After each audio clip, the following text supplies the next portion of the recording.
Hi, I'm Alexandra, and today I'm going to be talking about RL. He is a second grade student in an ICT classroom with oppositional defiant disorder.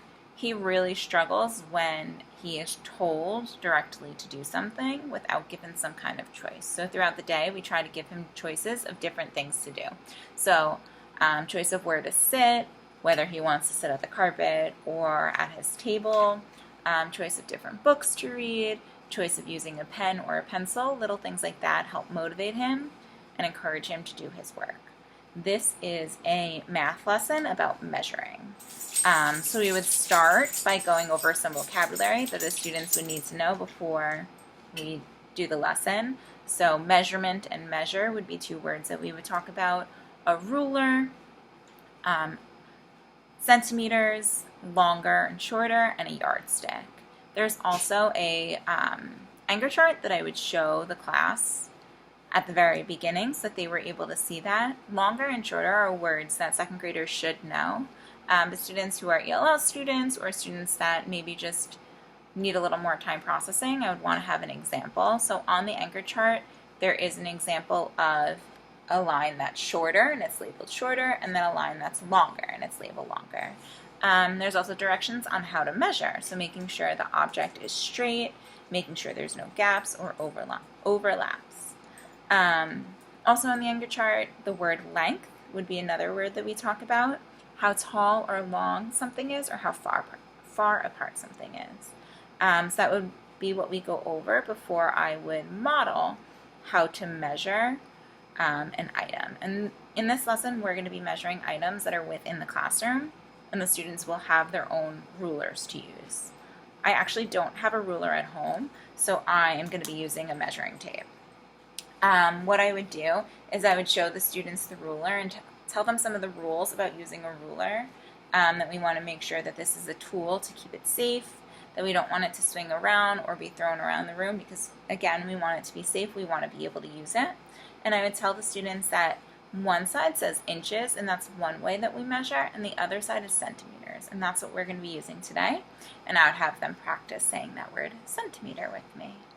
Under the document cam, I would show them a classroom object, such as a pen, and I would model how I would measure that object, making sure to point out that sometimes when we use a ruler, 0 isn't all the way at the end, and we actually have to line it up with that 0. So then I would model, it's a little bit harder here, but I would model under the doc cam, lining it up, and then looking at the number that it goes to, which is about 15 centimeters. And after I do that, I would ask the students, what do you think I should do with that number? And maybe they're going to tell me to keep it in my head. I'm going to ask them, how do I remember that? And then I'll show them our data tracker.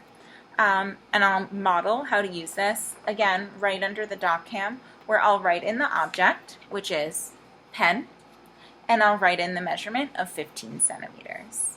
I'll ask the students if they have any questions, see what they're concerned about, and I might ask them, if there are no questions, I might ask them what would happen if I didn't line up the pen with the 0 and I lined it up with the edge of my ruler. And I would ask them to think about what they think would happen, what the measurement would look like, and possibly even talk about why that's not correct. So the second time I measure an object, I wrote either a nurse's pass, or it could be Post-it notes, different things that you would find in the classroom. I would have the kids help me. So under the doc cam, I would put down the ruler, and I would put down the object, and most likely I wouldn't line them up. So it might be something like this. I know this is a pencil. I don't have a nurse's pass. So I wouldn't line it up, and I would see if the students could correct me and help me so that they know that I have to line it up. And I would have them help me try to measure it by telling me the number that it lines up with, and then saying what should I do next, and hoping that they tell me to fill it in on my data table. Again, I would ask the students for questions. I would see if they're confused about anything before I send them off. Depending on how well they're doing or how much they're struggling, I might do another model, again, depending on the students, or send them off to get started. Before I do that, though, I would remind them of how we walk around the classroom and how we make sure that we're safe around the classroom. Reminding them of keeping our hands to our sides and making sure that we're walking instead of running and things like that. So then they would get their materials and get started. There would be some students that might need an extension and might need a little bit more, and those students might measure something that's longer than their ruler, where they have to add up the 2 parts of their ruler. There also might be students who need more support, where I might give them some objects for them to measure. So something like small Post-it notes, where it's a smaller number, where it'd be easy to line up. Have a binder clip, different things that they would find in the classroom. Again, RL does really much better when he has some choice. So he would be a student that I would kind of let go through the classroom a little bit more to find different things.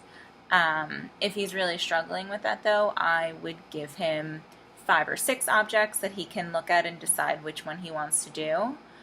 He also usually has a toy in his backpack that he's not allowed to take out during the day. So that might be his motivation to get through, that he's able to measure his toy if he does different items within the classroom first.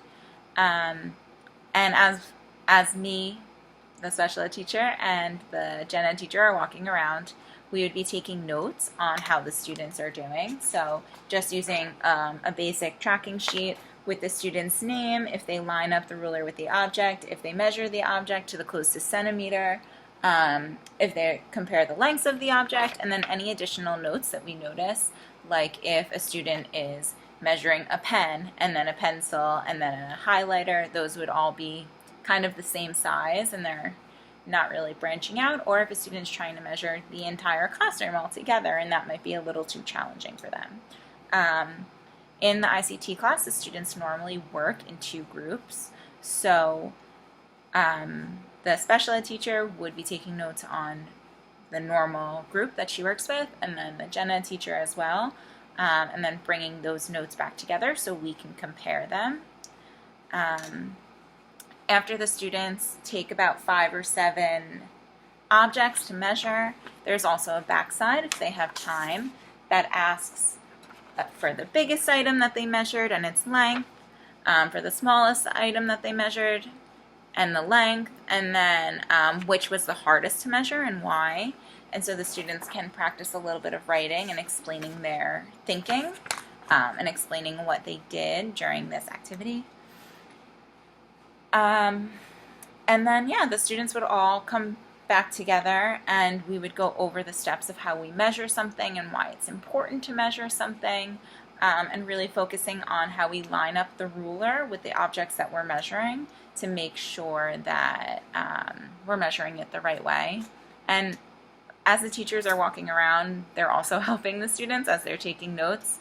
They might notice that a student is measuring an object by just starting in the middle of the object, and they measure a pencil to be 25 centimeters or 15 centimeters, and they measure a small Post-it to be 30. And so then taking those 2 objects and just comparing their size and then comparing the 2 numbers and kind of having the kids think about it that way would really help the students, because as the text says, learning is a process. Instead of teaching specific skills to students, we kind of want them to be a little bit more of problem solvers, and we want them to see when there are some things that are wrong in their own learning and know that that's okay to make a mistake and try to fix it.